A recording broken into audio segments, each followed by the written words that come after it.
Hello, this is the Goodly Christian Witch. This is a video on Yule and Winter Solstice, and we're reading once again from 8 Sabbats For Witches by Janet Stewart Farrar. It's a beautiful book. I've had it for many years.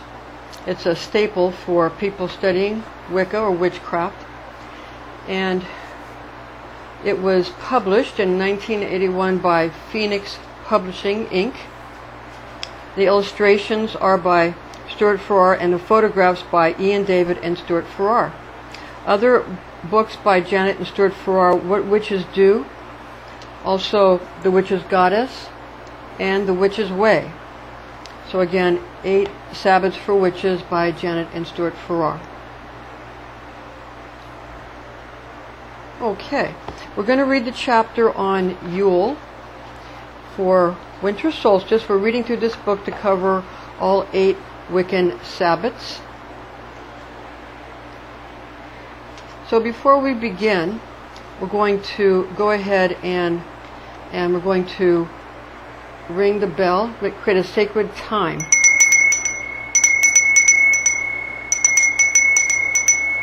So we ring it 3 times. And then we're going to go ahead and call in the elementals in the 4 quarters. So we'd like at this time to create a sacred space. So with the bell we create the sacred time, and with the rocks and calling in the elementals in the 4 corners we call in the sacred space and invoke the elementals. And we here are in the center. And we have zenith and nadir above and below also. So I would like to first go clockwise to open the circle, and then to close the circle we'll go counterclockwise. So it's Deosil for clockwise and Widdershins is counterclockwise. And we're going to go ahead and start in the east. Some people start in the north, but we start in the east because that's the system that I learned. But starting in the north is fine too. So we're going to start here in the east. I call in the elements of the watchtower of the east, the Archangel Raphael, the warm, moist winds of the east, and the elementals of air, the sylphs. I would like to call in now in the south the watchtower, the guardians of the watchtower of the south, the Archangel Michael or Michael, and the hot dry winds of the south, and the salamanders of the elementals. Now I'd like to call in the guardians of the watchtowers of the west, the Archangel Gabriel of water and all the water undine elementals, the undines. I'd like to now invoke the guardians of the watchtower of the north, the Archangel Uriel, and the elementals of the earth, the gnomes, for the earth. And we complete our circle. And above we call in the goddess, and below we call in the god. We're going with the Egyptian way, where the earth is the god Geb and the sky is the goddess Nuit. We're going with that system since that's the way that we learned. So again, we're going to now go to chapter 11, Yule, the 22nd of December, and it is also a celebration of Winter Solstice. At the winter solstice, the 2 god themes of the year's cycle coincide even more dramatically than they do at the summer solstice. Yule, which according to the Venerable Bede comes from the Norse il, meaning wheel, marks the death and rebirth of the sun god. It also marks the vanquishing of the Holly King, god of the waning year, by the Oak King, god of the waxing year. The goddess, who was death in life at midsummer, now shows her life in death aspect, for although at this season she is the leprous white lady, queen of the cold darkness, yet this is her moment for giving birth to the child of promise. the sun lover who will refertilize her and bring back light and warmth to her kingdom. The Christmas nativity story is the Christian version of the theme of the sun's rebirth, for Christ is the sun god of the Piscean age. The birthday of Jesus is undated in the Gospels, and it was not until AD 273 that the Church took the symbolically sensible step of fixing it officially at midsummer to bring him in line with the other sun gods, such as the Persian Mithras, also born at the winter solstice.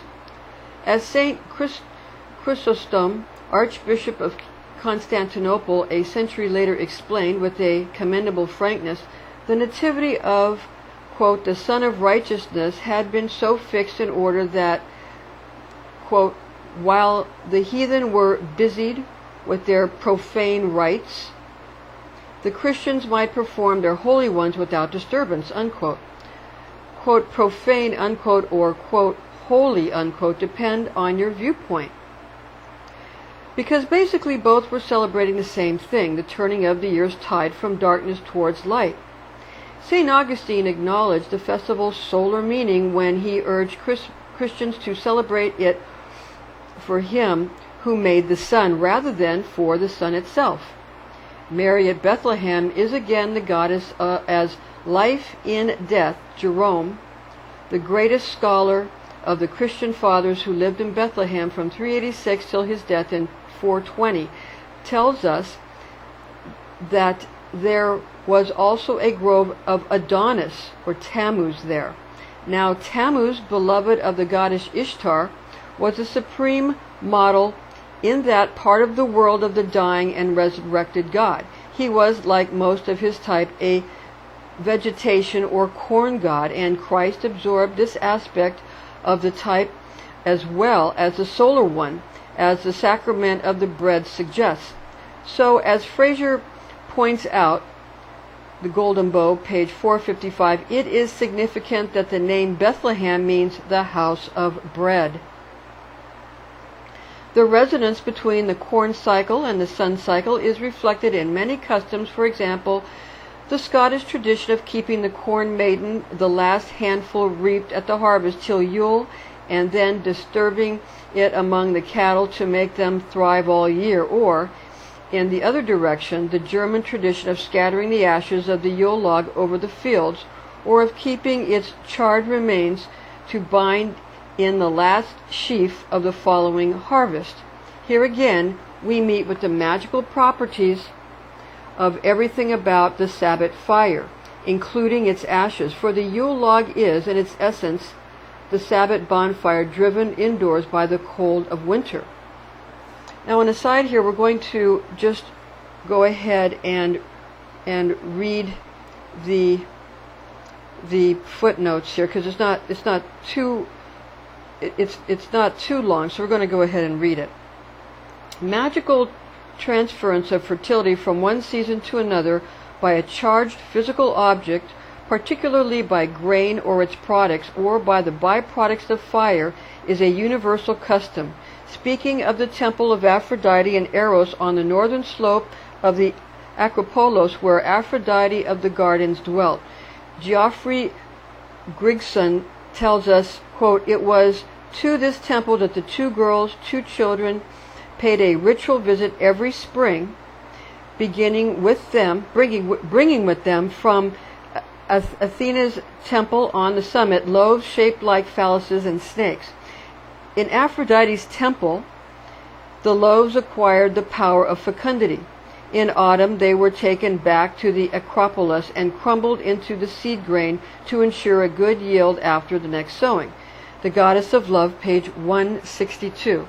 Continuing on page 139, we began chapter 11 on page 137, and we're on page 139.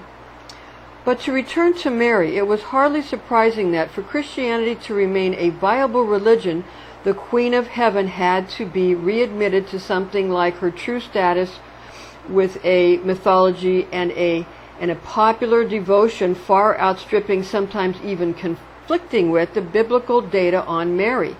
She had to be given that status because she answered that Geoffrey Ashe calls what Geoffrey Ashe calls a goddess-shaped yearning, quote unquote, a yearning which for centuries of utterly male chauvinistic Christianity on both the divine and the human level had made unbearable.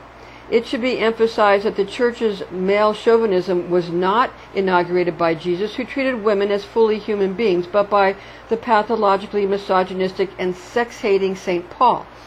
Mary's virtual deification came with startling suddenness, initiated by the Council of Ephesus in 431, quote, amid great popular rejoicing due doubtless to the hold which the cult of the Virgin Artemis still had on the city, unquote.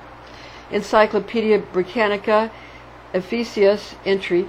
Significantly, it coincided closely with the determined suppression of Isis worship, which had spread throughout the known world. From then on, the theologians strove to discipline Mary, allowing her hyperdulia super-veneration, a stepped-up version unique to her of the dulia veneration accorded to the saints, but not latria, the adoration which was the monopoly of the male god. They managed to create over the centuries an official synthesis of the Queen of Heaven, by which they achieved the remarkable double feat of desexualizing the goddess and dehumanitizing Mary. But they could not muffle her power.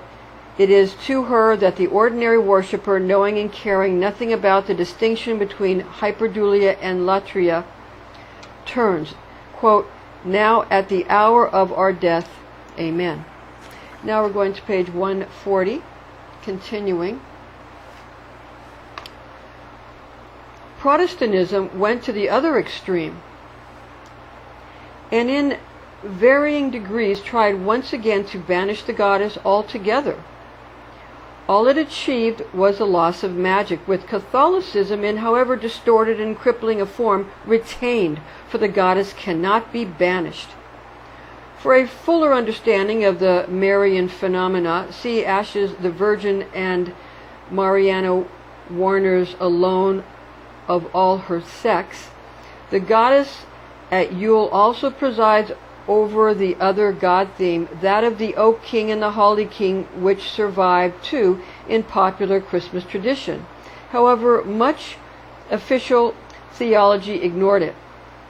In the Yuletide mumming plays, Shining St. George slew the dark Turkish knight and then immediately cried out that he had slain his brother. Quote, darkness and light, winter and summer are complementary to each other.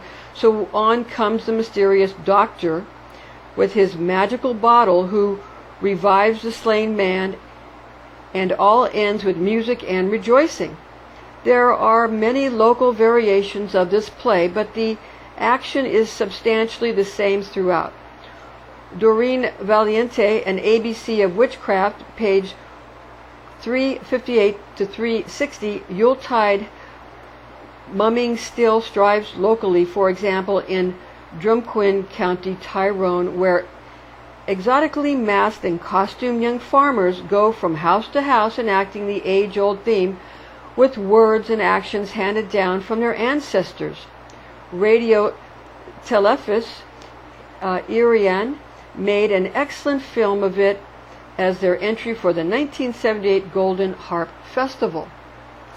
All too often, of course, the harmonious balance of the dark and light twins of necessary waxing and waning has been distorted into a concept of good versus evil. At Dewsbury, in Yorkshire, for nearly 7 centuries, church bells have tolled the devil's knell, or the old lad's passing, for the last hour of Christmas Eve, warning the Prince of Evil that the Prince of Peace is coming to destroy him. Then, from midnight on, they peal out a welcome to the birth. A worthy custom on the face of it, but in fact it enshrines a sad degradation of the Holly King. Oddly enough, the popular name Old Nick for the devil reflects the same demotion. Nick was a name for Woden, who is very much a Holly King figure, as is Santa Claus. Otherwise, St. Nicholas, who in early folklore rode not reindeer, but a white horse through the sky like Woden. So Nick, god of the waning year, has been Christianized in two forms, as Satan and as the jolliest of the saints. The Abbot Bromley Horn dance, now a September, but once a Yule rite. So now it was a September, but once it was a Yule rite, the Abbot's Bromley Horn dance, is based on the parish church of St. Nicholas, which suggests a direct continuity from the days when the patron of the locality was not Nicholas, but Nick. On Nick and St. Nicholas, see Doreen Valiente's ABC of Witchcraft, page 258 to 259. Incidentally, in Italy, Santa Claus's place is taken by a witch, and a lady witch at that. She is called Befana, Epiphany, and she flies around on Twelfth Night on her broomstick, bringing gifts for children down the chimneys. An extraordinary persistent version of the Holly King, Oak King theme at the Winter Solstice is the ritual hunting and killing of the wren, a folklore tradition found as far apart in time and space as ancient Greece and Rome and today's British Isles. The wren, little king of the waning year, is killed by his waxing year counterpart, the robin redbreast, who finds him hiding in an ivy bush, or sometimes in Ireland in a holly bush, as benefits the Holly King. The robin's tree is the birch, which follows the winter solstice in the Celtic tree calendar. In the acted-out ritual, men hunted and killed the wren with birch rods. In Ireland, the Wren Boys' Day is St. Stephen's Day, 26 December. In some places, the fishing village of Kilbaha in County Clare on the Shannon estuary, for example, the Wren Boys are groups of adult musicians, singers, and dancers in colorful costumes who go from house to house bearing the tiny effigy of a wren on a bunch of holly. In County Mayo, the Wren boys and girls are parties of children also bearing holly bunches who knock on our doors and recite their jingle to us. The wren, the king of the birds, on Stephen's Day was caught in the furze. Up with the kettle and down with the pan, and give us some money to bury the wren. It used to be a penny, but inflation has outstripped tradition. All holly decorations in Ireland must be cleared out of the house after Christmas. It is considered unlucky to let these waning year symbols linger. The apartment absence of a corresponding midsummer tradition where one might expect a hunting of the robin is puzzling.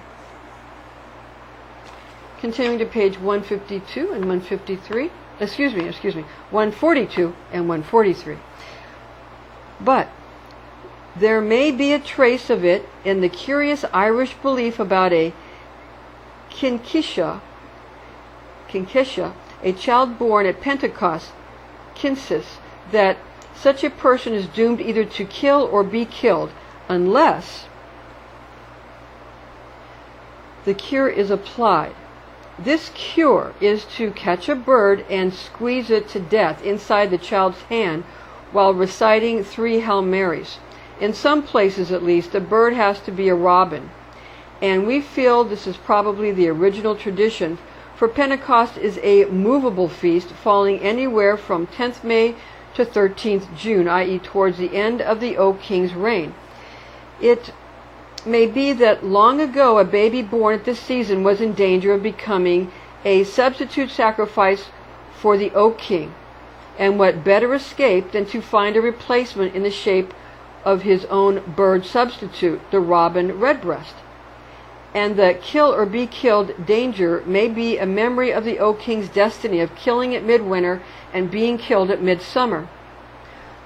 The waxing year robin brings us to Robin Hood, cropping up in yet another seasonal festival. Quote, in Cornwall, unquote, Robert Graves tells us, quote, Robin means phallus. Robin Hood is a country name for red champion. Campion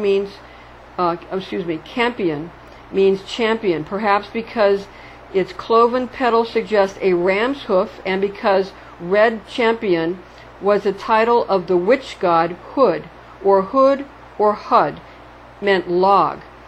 The log put at the back of the fire, and it was in this log cut from the sacred oak that Robin had once been believed to reside, hence Robin Hood steed. The wood louse, which ran out when the Yule log was burned.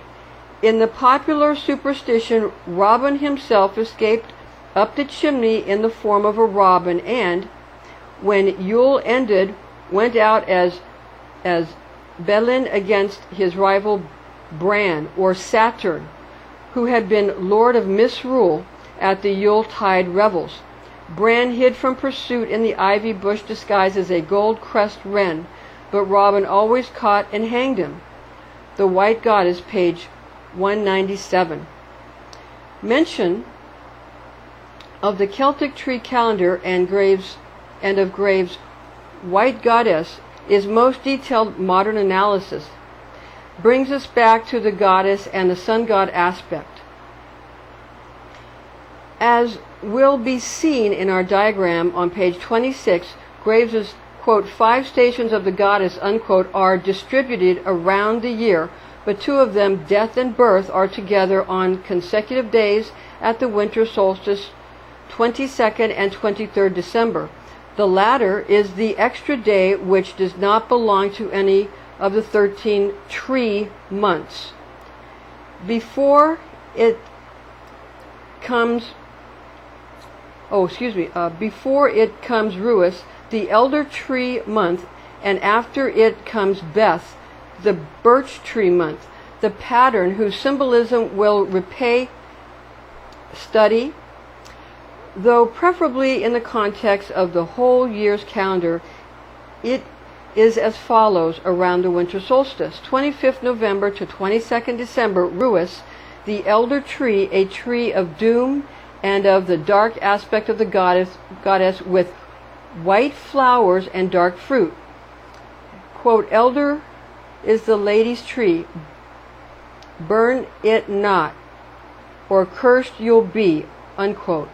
Bird, the rook, roncnat, the rook, raven, or crow, is the prophetic bird of Bran, the Holly King deity, who is also linked with the wren in Ireland, while in Devonshire the wren is the Cuddy Vran or Bran sparrow.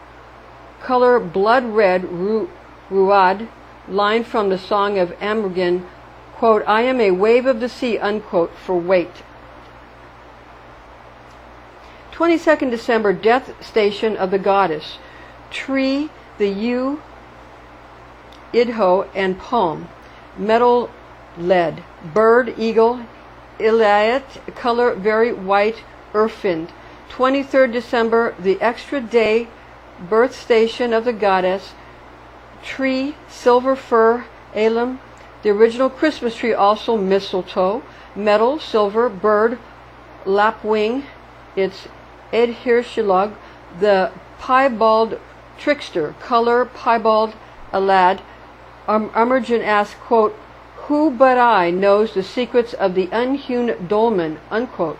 24th December to 20th January, Beth, the birch tree, a tree of inception and the driving out of evil spirits. Bird, pheasant. Bescan, or Besan, color white ban. Amergin proclaims, quote, I am a stag of 7 times, unquote, for strength.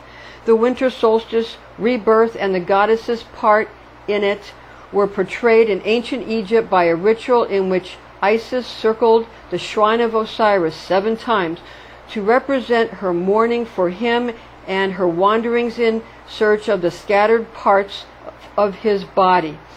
The text of her dirge for Osiris, in which her sister Nephthys, who is in a sense her own dark aspect, joined her, can be found in two somewhat different versions in The Golden Bough, page 482, and Esther Hardwig's Woman's Mysteries on page 188 to 189. Now, before we continue with page 144 and 145, I'd like to read the footnotes since they're not too long, because the footnotes are usually very, very important. Number 2 of the footnotes. Substitute sacrifice is by no means dead in Ireland. On a County Mayo headland, frequently lashed by storms a few miles from our home, we have seen a celluloid doll nailed to a post at the high tide mark. It was naked except for a patch of green paint where the nail penetrated. Our local tradition expert, Tom Chambers, asked questions for us, as we suspected it turned out to be proprietary sacrifice to the sea and is known as a sea doll, Barbog Muhara. Okay, now we're going to turn to page 144, and we're going to do 144 and 145. There's no footnotes here. Typhon, or Set, the brother enemy who killed him, was driven away by the shaking of Isis's sistrum to bring about Osiris's rebirth. Isis herself was represented by the image of a cow with the sun disk between its horns. For the festival, people decorated the outsides of their houses with oil lamps which burned at night. At midnight, the priests emerged from an inner shrine crying, quote, "The Virgin has brought forth, the light is waxing," unquote, and showing the image of a baby to the worshippers. The final entombment of the dead Osiris was on 21st December after his long mummification ritual, which began, interestingly enough, on 3rd November, virtually at Samhain. On 23rd December, his sister wife Isis gave birth to his son, other self, Horus. Osiris and Horus represent at the same time the solar and the vegetational god aspects. Horus is both the reborn sun, the Greeks identified him with Apollo, and Lord of the crops. Another name of Horus, Bull of thy mother, reminds us that the godchild of the goddess is, at another point in the cycle, her lover and impregnator, father in due course to his own reborn self. The lamps burning all night on the eve of midwinter survive in Ireland and elsewhere, as the single candle burning in the window on Christmas Eve lit by the youngest in the house, a symbol of microcosmic welcome to the macrocosm, not unlike the extra place laid at a Jewish family's Pesach table, at which table, incidentally, the youngest son with his question, quote, "Father, why is tonight different from all other nights?" unquote, also has a traditional part to play. The owner of our village pub offers her own microscopic welcome following a tradition which she tells us was once widespread among Irish innkeepers. She cleans out a stable stall, spreads fresh straw, and leaves there some food, a bottle of wine and a baby's bottle of milk, so that there shall be room at the inn. She is shy to talk about it, but sorry the custom seems to be dying. A friend who has lived with the Eskimos in Greenland, where Christianity has bulldozed a formerly well-integrated balance of belief and way of life, tells us how winter solstice rituals have died without being meaningfully replaced. The Eskimos can hardly be said to celebrate Christmas at all.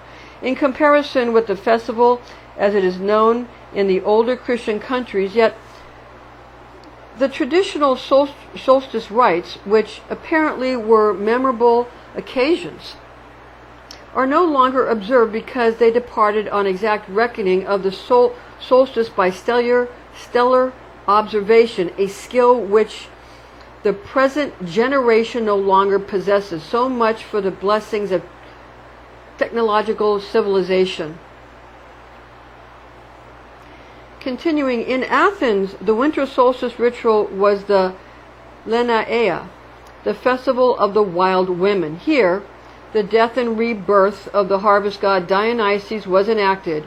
In the dim past, it had been a god sacrifice ritual, and the 9 wild women had torn his human representative to pieces and eaten him. But by classical times, the Titans had become the sacrificers.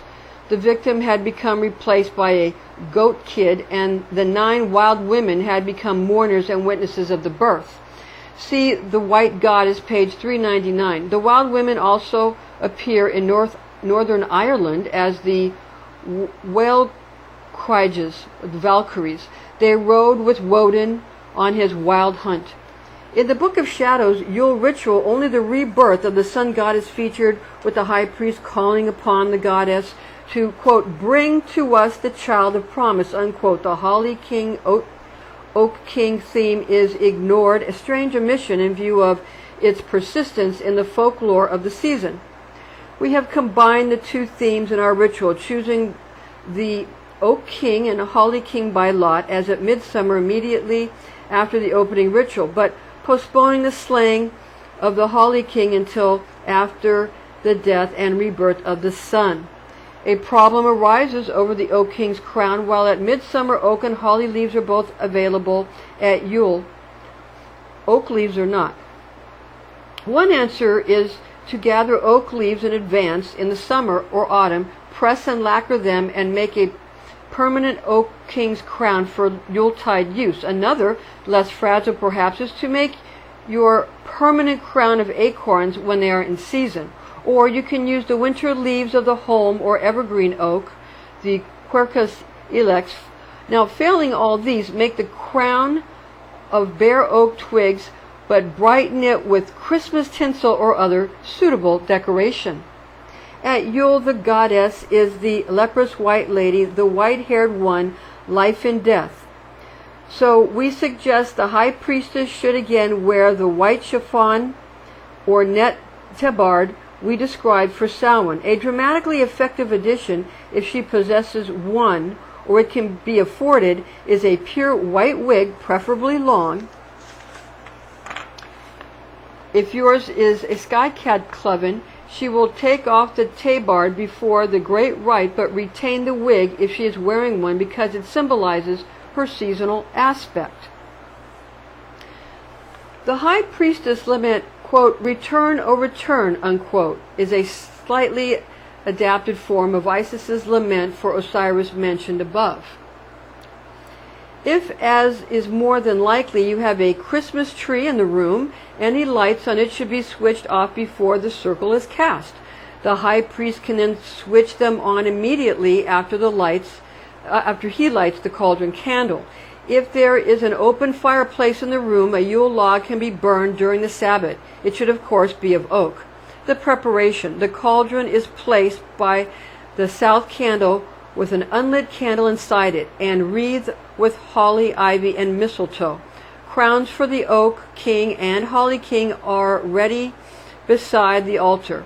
A number of straws are laid on the altar, as many as there are men at the Sabbath, except for the high priest. So as many as there are at the Sabbath, except for the high priest. So let me read that sentence again. A number of straws are laid on the altar, as many of them as there are of men at the Sabbath, except for the high priest. One of them is longer than the rest, and one shorter.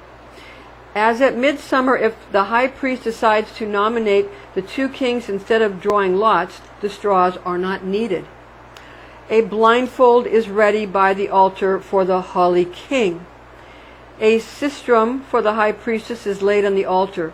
The high priestess shall wear a white tabard and, if she so chooses, a white wig. If there is a Christmas tree in the room with lights, the lights shall be switched off. If there is an open fireplace in the room, the fire shall be built up till it is red, a glowing, and a Yule log laid on it just before the circle is cast. After the witch's rune. Now this is the ritual. After the witch's rune, the maiden fetches the straws from the altar and holds them in her hand so that all the ends are protruding separately, but nobody can see which are the short and long ones. The high priestess says, quote, "Let the men draw lots," unquote. Each man except the high priest draws a straw from the maiden's hand and shows it to the high priest. The high priestess points to the man who has drawn the short straw and says, quote, "Thou art the holy king, God of the waning year. Maiden, bring his crown," unquote. The maiden places the holly leaf crown on the head of the holy king. The high priestess points to the man who has drawn the long straw and says, quote, "Thou art the oak king, God of the waxing year. Maiden, bring his crown," unquote. The maiden places the oak leaf crown on the head of the oak king. While the crowning is going on, the high priest lays himself on the floor in the center of the circle, curled up in a fetal position. Everyone pretends not to see him doing this. When the crowning is over, the oak king says, quote, "My brother and I have been crowned and prepared for our rivalry. But where is our Lord the Sun?" unquote. The maiden replies, quote, "Our Lord the Sun is dead," unquote. If the high priestess's tabard has a veil, she drapes it over her face. The coven arrange themselves around the perimeter of the circle. The high priestess picks up the sistrum and the maiden a candle. They walk together slowly round the high priest, Diocil 7 times. The maiden holds the candle so that the high priestess can read her script and counts quietly 1, 2, and so on up to 7. As each circuit is completed, as they go, the high priestess shakes her sistrum and laments, quote, "Return, O return, God of the sun, God of the light, return. Thine enemies are fled, thou hast no enemies. O lovely helper, return, return. Return to thy sister, thy spouse who loved thee. We shall not be put asunder, O my brother, my consort, return, return. When I see thee not, my heart grieveth for thee, mine eyes seek for thee. My feet roam the earth in search of thee. Gods and men weep for thee together. God of the sun, God of the light, return. Return to thy sister, thy spouse who loveth thee. Return, return, return," unquote. When the 7 circuits are completed, the high priestess lays the sistrum on the altar and kneels close to the high priest with her hands resting on his body and her back towards the altar. See plate 16. The coven, except for the maiden, link hands and move slowly Diocil around the high priestess and high priest. The maiden stands by the altar and declaims, quote, "Queen of the moon, queen of the sun, queen of the heavens, queen of the stars, queen of the waters, queen of the earth, bring to us the child of promise. It is the great mother who giveth birth to him.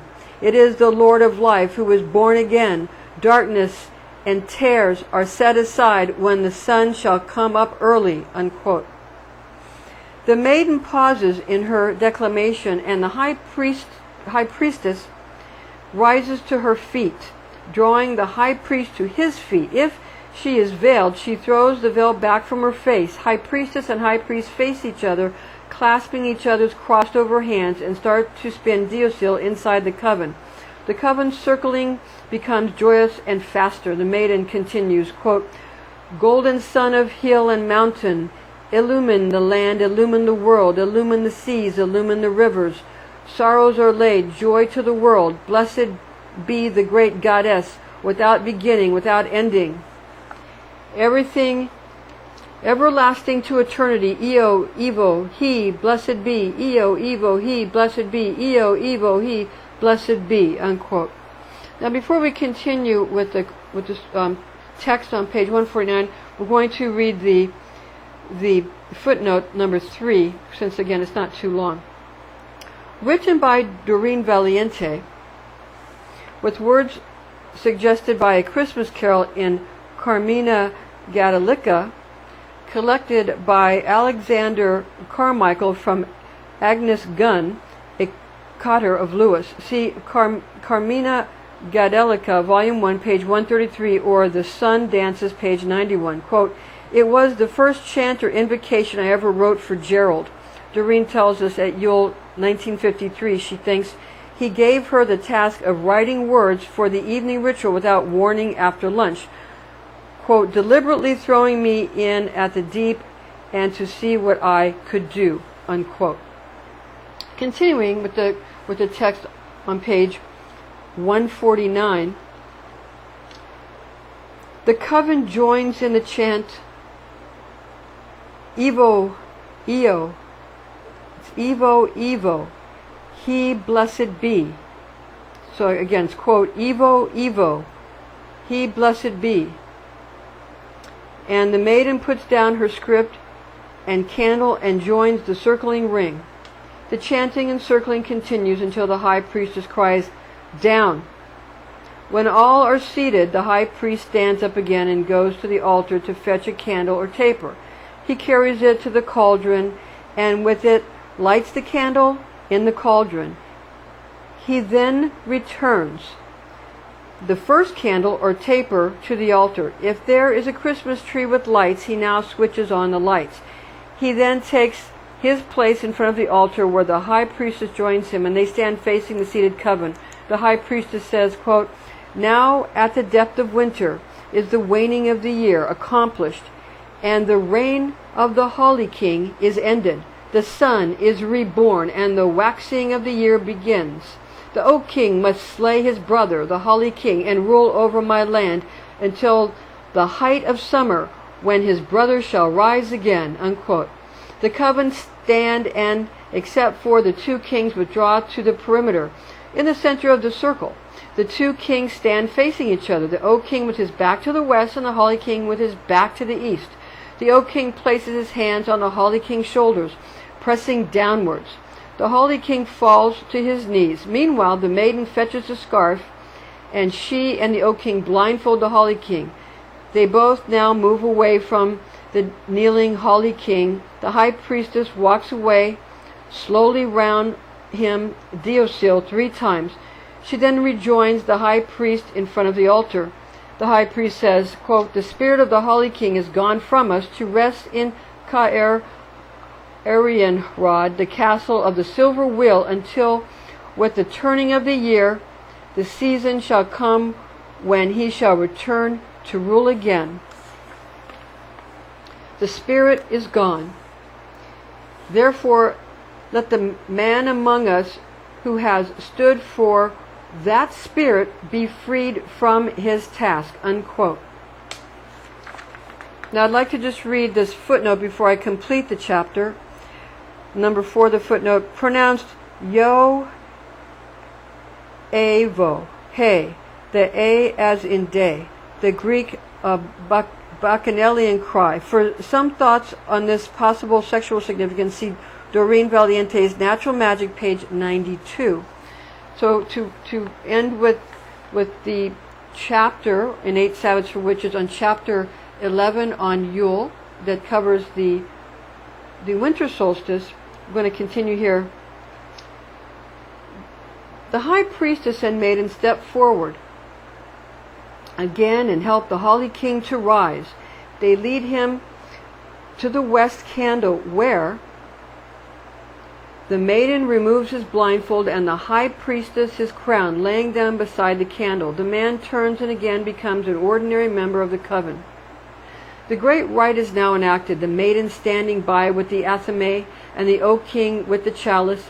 If the Sabbat is sky-clad, the maiden will first help the high priest to take off her tabard, which, being white, may then suitably be used as the veil laid over her body for the first part of the great rite. After the wine and cakes, the cauldron is moved to the center of the circle, and everybody jumps over it in the usual manner before the party stage begins. Next day, when the fire, if any, is cold, the ashes of the Yule log should be gathered up and scattered on the fields or garden, or if you live in town or have not even a window box on the nearest park or cultivated ground. So this is the end then of, again, chapter 11 for 8 Sabbats for Witches, about Yule and the Winter Solstice. And now we're going to take a look at the some of the plates, the 2 plates that they asked us to look at, the photographs, and then we're going to close the circle. Okay, so now we're going to show you the plate here, number 16. It's 16, Yule, the goddess mourns the death of the sun god. So here we have the sun god kind of curled up in a fetal position, laying on his side, and the goddess is veiled. The veiled goddess, the white goddess, is mourning the death of the sun god. This is for Yule. It's part of the ritual. Then also, just for your understanding here, we do have pictures, number 17, where we have consecrating the wine, and in number 17, up here, consecrating the wine, that's the great rite where the athame is placed into the chalice to consecrate the chalice. And then we have also a calling in of, in number 18, sword and athame symbolize fire element of our tradition. Others attribute them to air. So this is just going over some of the basic Wiccan rituals. Some more of the great rite being shown here in this one here. So these are some of the rituals that are included in most of the working and celebratory rituals, where you have the great rite when the athame goes into the chalice, and also calling in the various elementals. Okay, so now we're going to close from our reading of chapter 11, Yule, December 22nd, of 8 Sabbats for Witches by Janet Stewart Farrar, and we're going to go ahead and we're going to call in, we're going to actually dismiss the elementals. So we're going to go backwards. We're going to start in the north and go widdershins, or counterclockwise around, and dismiss everybody, and then ring the bell after to say that's the end of the sacred time. So first we undo the sacred space, then we undo the sacred time, and we dismiss everybody, the angels and the elementals that we brought in. So now, in the north, thank you, guardians of the watchtower of the north, for adding your magic to our circle. And thank you, the elementals, the gnomes of earth, and the cold, dry winds of the north. We bid you to come again when we call you, please, and thank you, and we dismiss you now. And then in the west, we call and upon the guardians of the watchtower of the west, the archangel of the west, and also the water elementals, the undines, and we dismiss the winds, stay if you will, go if you must, of cold and wet, and the archangel Gabriel. And in the south, we dismiss the archangel Michael, or Michael, and we dismiss the hot, dry winds of the south, and we dismiss the salamanders of fire. Thank you for lending your magic to our circle. Please come when we bid you to come again. Thank you and farewell. We dismiss you. And finally, to the east, and to the archangel Raphael of the watchtower of the east, we dismiss the winds that are warm and moist, and we dismiss the sylphs of air, and we dismiss the archangel Raphael, Thank you for lending your magic to our circle. And please come again when we bid you to come. Thank you, and we dismiss you now. And we come back full circle. And we dismiss the goddess above, which is Zenith, and we dismiss the god below, which is Nadir. And thank you for joining our circle and lending your magic to our circle. We dismiss you and ask that you come again. Next time we bid you to come, we dismiss you now. So mote it be. And now we close the circle, close the sacred time.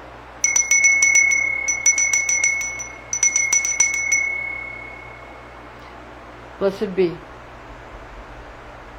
Merry meet, merry part, and merry meet again.